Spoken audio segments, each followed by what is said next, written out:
Several protesters gathering outside the Edmund S. Muskie Federal Building in Augusta today, calling on the federal government to, quote, stop the killing.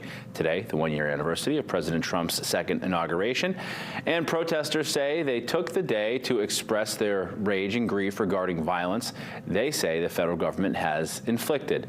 They spoke about concerns with lack of reform and gun control, anti-vaccination policies, boat strikes, and more. The president, the man who's now serving as our president, said that he could shoot somebody on Fifth Avenue and not pay the price for it.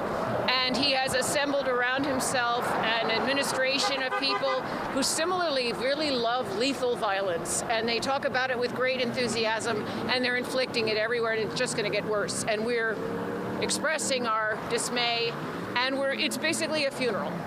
Leonard says she plans on giving a letter to the offices of U.S. Senators Angus King and Susan Collins describing the issues that they vocalized.